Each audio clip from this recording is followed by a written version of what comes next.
부의 시크릿에 대한 첫 번째 이야기. 항상 부자이고만 싶어. D씨는 중년 회사원이다.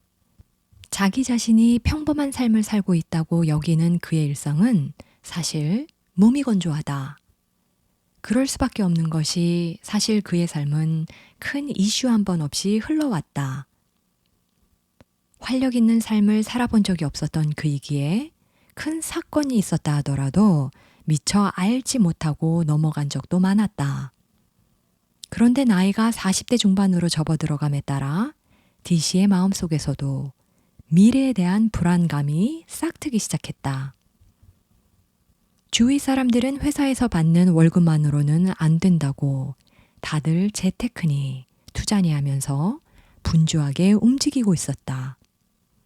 반면 D씨는 직장에서 받은 월급과 그 월급을 쪼개서 붓는 적금을 제외하면 재테크라고는 해본 적이 없었다. 자기 자신의 능력에 대한 자신이 없었기 때문이다. 자신이 재테크를 잘할 수 있으리라는 보장도 없었다. 하지만 자기 능력에 대한 불신보다 미래에 대한 두려움이 더 커진 그는 생애 처음 투자를 해보기로 결심한다.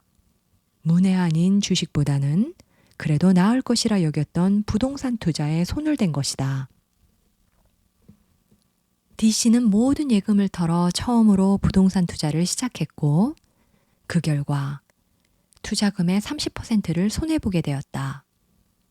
그의 속은 시커멓게 타들어갔지만 현실은 그의 마음을 외면하는 듯 2년 만에 60% 손실을 안겨주었다.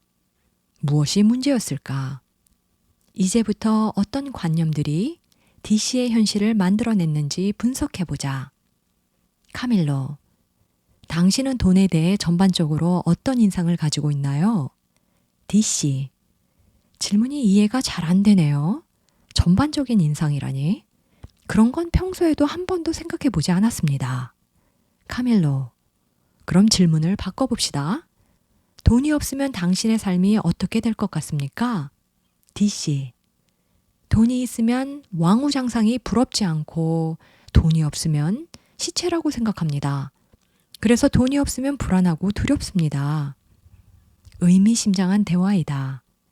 대부분의 사람들이 돈에 매여 살아가면서도 정작 그렇게 원하는 부에 대해 자신이 어떤 인상을 가지고 있는지는 인지하지 못한다. D씨의 관념을 분석할 때 가장 먼저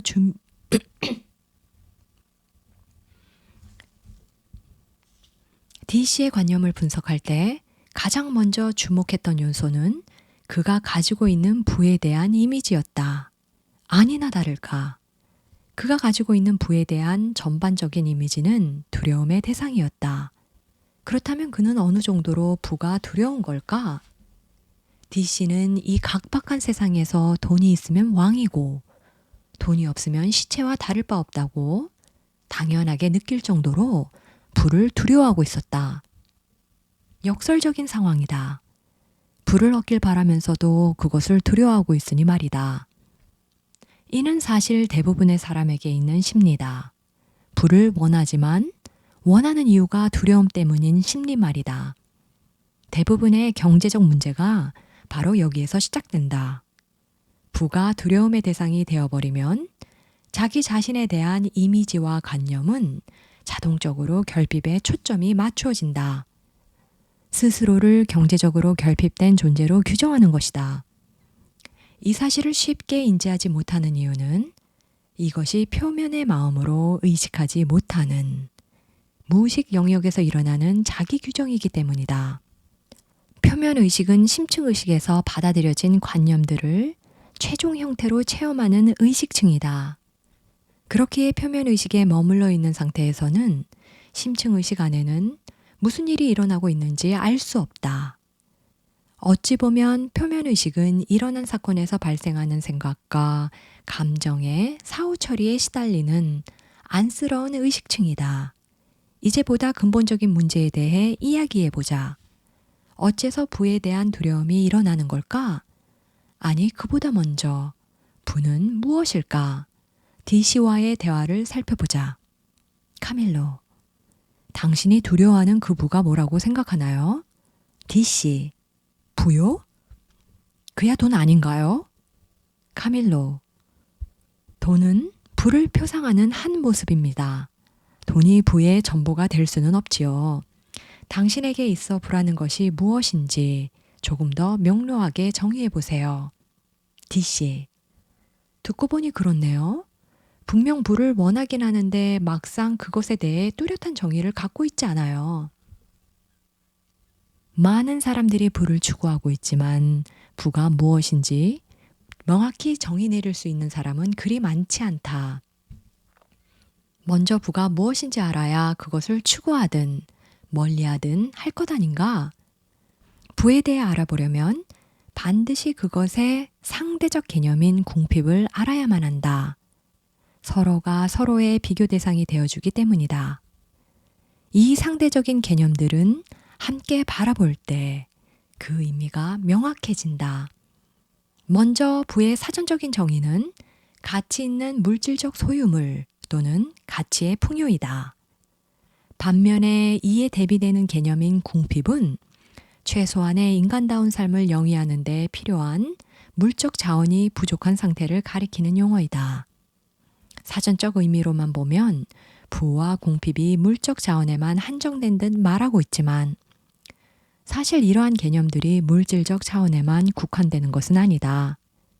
물질적 빈곤뿐 아니라 정신적 궁핍, 결핍 등으로도 얼마든지 활용이 가능하다. 유연하게 사고해 보는 것이다. 어쨌든 부는 풍요라는 상위의 개념과 연결되며 무언가가 풍족하게 있는 상태를 의미한다. 반면 빈곤, 궁핍은 결핍이라는 상위의 개념에서 파생되었으며 무언가가 부족한 상태를 표현하는 개념이다. 부를 알려면 먼저 궁핍에 대해 알아야 하는 이유가 뭘까? 단순히 개념적 비교를 통해 이해를 돕기 위해서일까? 아니다. 그보다 더 큰 의미가 숨어 있다. 궁핍을 대하는 자세가 곧 풍요를 대하는 자세이기 때문이다. D씨는 궁핍과 풍요를 차별하여 대우하는 실수를 범하고 있었다. 카밀로, 당신은 궁핍을 어떤 눈으로 보고 있나요? 궁핍을 떠올리거나 궁핍을 느낄 만한 상황을 만났을 때 어떤 느낌과 생각이 지배적으로 나타나는지 살펴보세요. D씨, 지긋지긋합니다. 너무 싫고 소름 끼쳐요. 마치 마귀처럼 느껴집니다. 실제로 그가 했던 말이다. 부는 환영하고 소중히 대하면서 궁핍은 배척하고 천대하는 게 일반적인 반응이다. 하지만 이것은 대단한 실수이다. 궁핍을 천대하면 동시에 내 삶의 풍요마저 밀어내는 결과를 불러온다. 상대성 안에서 개념적 짝이 되는 것들은 분리될 수 없다. 마치 손바닥을 다루는 태도가 손을 대하는 태도가 되어 종국에는 손바닥에 짝이 되는 손등에게도 같은 태도를 취하게 되는 상황과 같다. 전체성 안에서 분별되는 모든 것은 쌍으로 존재한다. 그러니 한 쌍으로 구성되어 있는 것들을 하나씩 떼내어 차별 대우할 수 없다.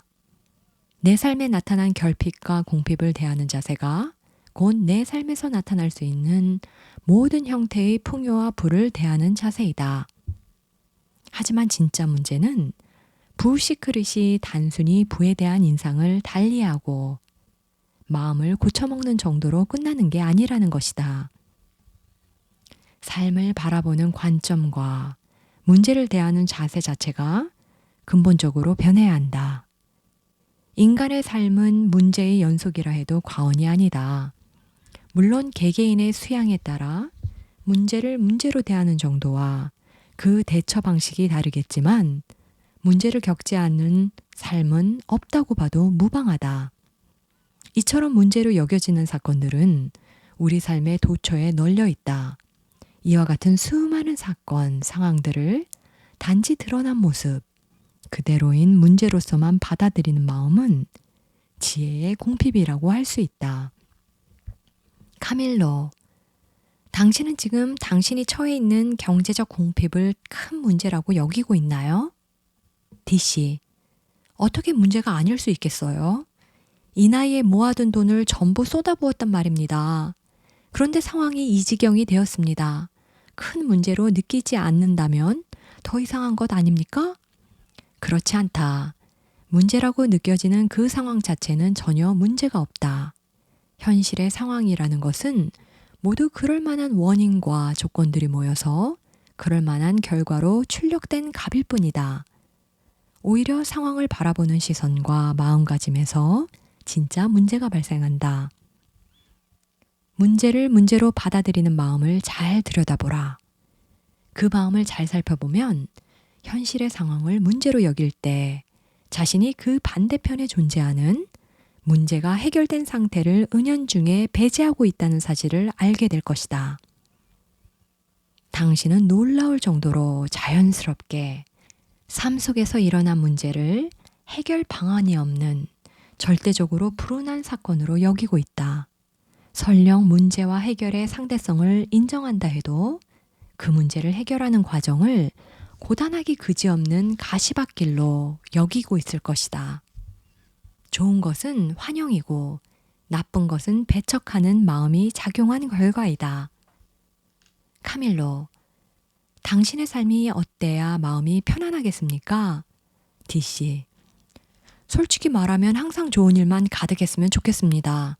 꽃길만 걸었으면 해요. 지쳤어요. 좋은 것은 환영하고 나쁜 것은 배척하는 마음은 우리의 시야가 배중률을 받아들여 한쪽으로 치우쳐 있기에 나타나는 마음이다. 이는 궁핍에도 적용된다. 단순히 사전적인 정의로만 본다면 궁핍은 별로 환영받지 못하는 부정적인 것이다. 그러나 상대성의 눈으로 바라본다면 궁핍은 부의 다른 얼굴이기도 하다. 바로 이것이 궁핍을 대하는 자세가 곧 부를 대하는 자세라는 말의 진짜 의미이다. 상대성 속에서는 양면의 어느 한쪽을 처벌하면 그 짝이 되는 쪽도 온전히 받아들여지지 않는다. 상대적으로 존재하는 양면이 모두 온전하고 완벽하게 허용되도록 나타났기 때문이다. 이 원리는 석가모니께서 설하신 연기법에서도 찾아볼 수 있다. 이것이 있어 저것이 있고 이것이 없어 저것이 없다는 가르침을 잘 고찰해보자. 상대성의 어느 한쪽을 긍정과 부정으로 분별하여 차별하는 마음은 눈앞에 나타난 것의 반대쪽 가능성을 부정해버린다. 이와 같은 마음의 움직임은 주로 종교에서 많이 나타난다. 세상의 악을 없애버리자는 모토를 가진 종교가 있다고 치자. 이게 과연 가능할까? 세상에서 악을 없애버린다면 비교 대상이 사라져버려 그 반대편의 선도 함께 사라진다. 악이 있어야 선이 무엇인지 알아보고 행할 텐데 무엇이 악이고 선인지 구분 자체가 없어진다면 세상은 그야말로 아수라장이 될 것이다. 그렇게 가득 채우고 싶어하는 선이 세상에 존재하는 한 악도 사라질 수 없다. 그러니 항상 좋은 일만 가득한 현실도 존재할 수 없다. 애당초 없애지 못하는 것을 그럴 수 있다고 착각하고 있는 것이다. 상대성 안에서 존재하는 양면성은 받아들이고 허용해야 할 대상이지 입맛대로 취사 선택할 수 있는 대상이 아니다. 그러니 부를 체험하고 싶다면 먼저 궁핍을 인정해야 한다. 또 부와 궁핍 모두를 동등하게 대해야 한다. 그런데 궁핍마저 인정해야 한다고 하면 겁부터 난다. 궁핍을 인정하면 그 궁핍이 영원히 지속될 것 같다는 생각 때문이다. 카밀로, 당신은 먼저 궁핍을 인정해줘야 합니다. 할 수 있겠습니까? D씨, 궁핍을 인정하고 허용하면 사는 동안 계속 궁핍해지는 게 아닌가요? 허용하는 것은 계속된다고 들은 적이 있어서요. 대표적인 오해이다. 궁핍을 인정하라고 하면 자기 자신을 영원히 궁핍한 사람으로 인정하게 될까봐 두려워한다. 궁핍을 인정한다는 것은 구체적으로 무슨 의미일까? 첫째로, 궁핍이 상대성의 작용 안에서 완벽한 존재의 표현임을 인정한다는 뜻이다. 둘째로, 내 삶에 궁핍이 나타난 이유가 나를 괴롭히기 위해서가 아닌 그만의 뚜렷한 이유와 목적, 그리고 고유한 역할을 수행하기 위해 나타난 것임을 인정한다는 뜻이다. 셋째로 궁핍이 풍요의 짝이요, 증거라는 사실을 인정하는 것이다. 궁핍마저 인정하라는 말의 뜻은 나는 궁핍하다는 사실을 인정하고 포기하라는 뜻이 아니다. 오히려 궁핍이 상대성, 동시성, 전체성 안에서 지니는 의미와 가치를 인정하고 그 안에 있는 무한한 가능성을 인정하라는 뜻이다. 우리 삶에 나타난 모든 것들은 이미 일원성의 영역에서 그 모습으로 나타나도록 허용된 것이다. 그렇기에 그 무엇도 배척해야 할 대상이 아니다. 궁핍을 밀어내고 배척하는 마음 자체가 지혜의 궁핍이다.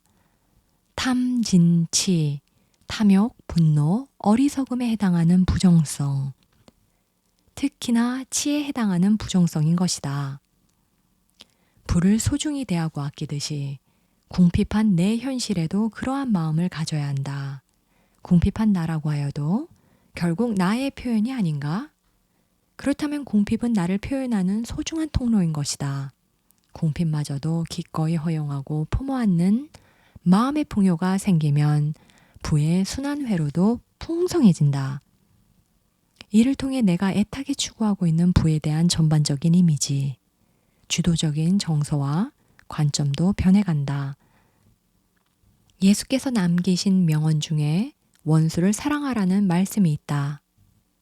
이 말씀은 단순히 모든 존재를 사랑하라는 뜻이라기보다는 상대성의 진실을 꿰뚫어보고 원수, 즉 궁핍이나 부정적인 것들을 허용하고 그것을 사랑, 풍요나 긍정적인 것으로 대하라는 말씀이다.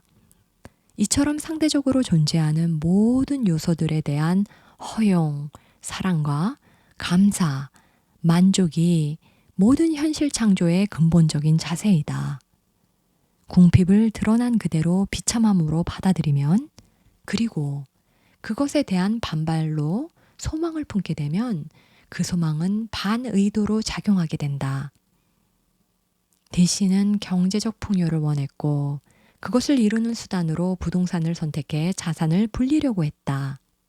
하지만 부동산이라는 수단을 선택하게 된 숨은 동기가 자신의 능력에 대한 불신과 부 자체에 대한 두려움이었기에 그의 소망은 반의도로 작용하였다. 카밀로, 완전히 솔직해져 봅시다. 당신이 부동산 투자라는 방식을 선택하게 된 진짜 이유는 무엇입니까? D씨, 그게 가장 쉬울 것 같았어요. 주식 등의 투자는 전문 지식이 있어야 가능할 것 같았거든요. 저 같은 사람은 주식을 하면 안 될 것 같았습니다. 걱정이 많거든요. 주식 투자해놓고 하루 종일 투자 어플만 쳐다보면서 가슴 졸이고 싶지 않았어요. 반면에 부동산 투자는 그렇게까지 어려울 것 같지 않았거든요. 그저 목 좋은 곳 추천받고 투자하면 오를 줄 알았죠. 카밀로, 당신이 부동산 투자를 선택한 이유를 들어보니 스스로의 능력과 운에 대한 믿음이 없었던 것 같군요. D씨, 네, 없었습니다. 카밀로, 그러니까 부동산 투자는 어쩔 수 없이 선택한 차선책이었군요. 부동산이 주식보다 만만해 보인 건 아닙니까? D씨, 네, 그렇습니다. 주식보다는 만만해 보였습니다. 사업을 벌이는 것에도 자신이 없었고요. 땅덩이 작은 대한민국에서 부동산은 언젠가는 오를 거라는 생각을 했습니다. 카밀로, 그 마음이 당신이 투자한 부동산에 그대로 반영되었습니다. 당신은 부동산이 내게 부를 가져다 주기를 바라면서도 최선을 다해 당신의 부동산을 예우하지 않았어요. 존중도 감사도 없었던 겁니다. 오히려 만만하게 보았죠. 인정하나요? D씨, 네, 그렇게 말씀하시니 정말 그렇네요. 나는 위에서 현실을 표현하고 있는 것은 표면의식보다 깊은 심층의식이라고 말했다.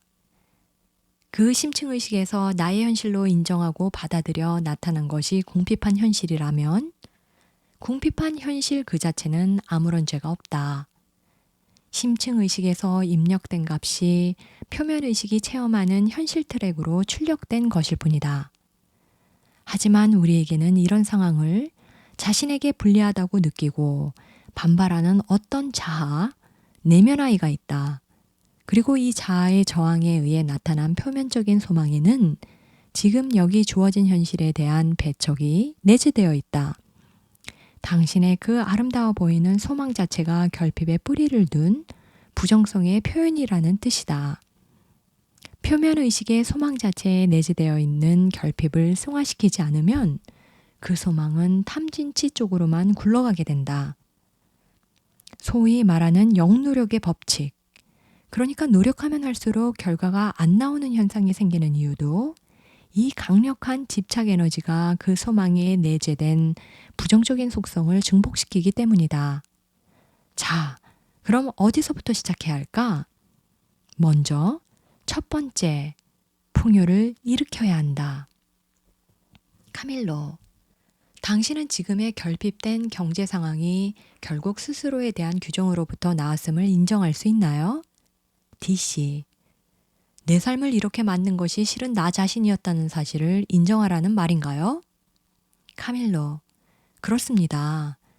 표면적인 당신이 아닌 아주 깊은 곳의 당신이요. 당신의 현실은 당신이 만들어낸 것이란 사실을 인정할 수 있나요? D씨, 인정을 하고는 싶지만 왜 그렇게 되는지도 잘 모르겠습니다. 이해가 안 가네요. 카밀로, 나는 무엇이다 라고 규정된 관념이 깊은 곳의 상위자아에 받아들여져 그대로 투영된 것이 바로 당신의 현실입니다. 그것은 스스로에 대한 직관적인 느낌이고 그것으로부터 당신의 현실이 나옵니다. D씨, 내 현실이 내 마음의 표현이란 말이군요. 그렇다면 인정할 수 있을 것 같습니다. 첫 번째 풍요는 궁핍한 현실을 만들어낸 자기 규정에 대한 인정이다. 내 현실이 나의 생각과 감정, 정서와 같은 마음의 작용을 반영하기 위해 나타났음을 인정하는 것이다. 이런 내 현실을 만든 모든 요소들을 밀어내거나 외면하지 말고 따뜻한 마음으로 품어 안아야 한다. 이 작업은 가슴으로 대표되는 감성 영역에서 일어나야 한다. 감성 영역은 내면 아이들의 놀이터이다. 아이라는 표현이 붙은 만큼 대단히 감정적인 에너지의 영역인 것이다. 그 상처받은 감정의 처리는 결코 쉽지 않을 뿐더러 잘못 건드리면 더 크게 저항이 일어난다. 이때는 상대성을 충분히 이해한 이성 영역의 도움이 필요하다.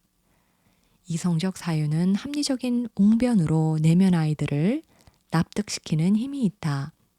그때의 자세는 강압적인 자세가 아닌 한없이 부드럽고 따뜻하지만 단호하고 명료한 논리적 사고에 기반해야 한다. 어린아이 설득하기와 똑같다. 카밀로, 당신은 자신의 내면에 어린아이와 같은 소인격체들이 살고 있음을 알아야 합니다.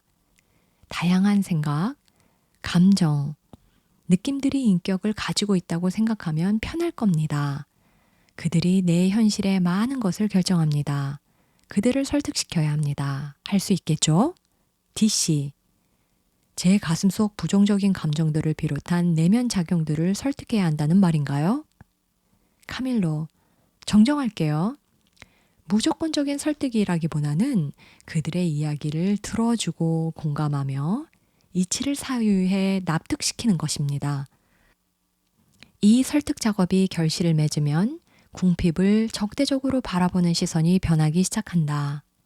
궁핍이 단순히 나를 괴롭히기 위해 나타난 것이 아닌 그 이면에 무한한 풍요의 가능성을 품고 있는 보물처럼 여겨지기 시작하는 것이다. 이 마음으로 궁핍을 바라보면 궁핍을 대하는 마음가짐 자체가 변한다. 풍요를 원하고 환영하는 것과 마찬가지로 풍요를 품고 있는 소중한 손님인 궁핍을 정중하게 존중하기 시작하는 것이다. 이렇게 첫 번째 변화가 일어난다. 대상이 좋아 보이건 나빠 보이건 존중하는 마음이 생긴 것이다. 존중이란 무엇인가? 내 삶에 공핍이 나타날 수밖에 없었던 고유한 드라마를 인정하고 그 역할을 하고 있는 현재의 공핍을 존중해 주는 것이다. 눈앞에 나타난 공핍의 고유한 의미와 가치, 그리고 또 다른 가능성을 인정하는 것이다. 부시크릿은 부와 공핍이라는 대립을 보는 것이 아닌 그 상대적인 존재성을 보는 데서부터 시작된다. 또 각각의 가치들이 모두 동일한 궁극실제의 완벽한 표현임을 아는 데서부터 시작된다. 그러나 DC의 경우 부에 대한 인상 자체가 두려움의 대상으로 형성되어 있었다. 부의 전반적인 인상은 부에 대한 원초적 감상으로부터 온다. 그가 부를 두려워하게 된 계기에는 여러 가지가 있을 것이다. 어린 시절의 체험과 기억이 될 수도 있고 성장하면서 주입된 막연한 두려움일 수도 있었다. 카밀로, 당신의 대답에서 흥미로운 표현이 있었습니다. 돈 없으면 시체라는 말이었죠? 그 말은 누구에게서 들은 건가요? 스스로 생각해낸 표현인가요? DC, 사실 부모님께서 입에 달고 사시던 말입니다. 어렸을 때부터 지겹게 들으며 자랐습니다. 카밀로, 부모님은 돈을 흔쾌히 잘 쓰시는 편이었나요? DC, 아니요. 솔직히 돈 쓰는 법을 모르시는 듯 보였습니다. 10원짜리 하나 쓸 때도 벌벌 떨었으니까요. 돈은 있으면 그냥 쟁여놓는 것인 줄 알고 자랐습니다. 나중에 없을 때를 대비해서 악착같이요. 안타깝지만 DC의 돈에 대한 두려움은 어린 시절부터 주입된 것이었다.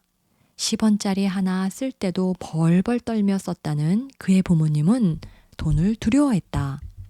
그러니 DC에게도 돈은 두려움의 대상인 것이다. 이 두려움이 적극적인 재테크를 가로막았다. DC는 심지어는 직업을 선택할 때도 자신의 능력에 맞는 회사를 택하기보다는 안정적으로 근무할 수 있는 곳을 택했다. 부를 순환시키는 방법도 진취적인 투자보다는 꼬박꼬박 들어오는 제한된 급여에 의존했다. 그러다 보니 인간관계마저도 제한되었다. 이처럼 부에 대한 두려움은 단지 경제적인 측면에만 영향을 끼친 게 아니라 그의 자아 실현과 인간관계에도 영향을 끼쳤다. DC에게 가장 먼저 필요한 것은 부는 두려움의 대상이라는 원초적, 전반적 이미지를 바꾸는 것이었다. 부는 두려움의 대상이 아닌 그 액수가 많든 적든 존중과 감사의 대상으로 받아들여져야 한다. 투자 기법 같은 기술을 배우는 것은 그 이유의 일이다. 어째서 그럴까?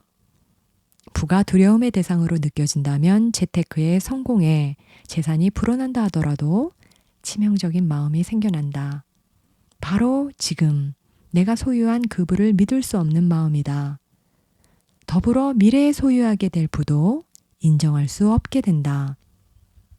이런 상황에서는 재산이 불어날 때 나의 불안감도 함께 불어난다. 그리고 이런 상황이 계속되면 그동안 모아두었던 재산이 어이없는 방식으로 한순간에 사라지는 사고가 일어나기도 한다. 알고 보면 이런 현상은 심층의식의 관념 중 상실에 대한 두려움이 작동했기 때문에 일어난다.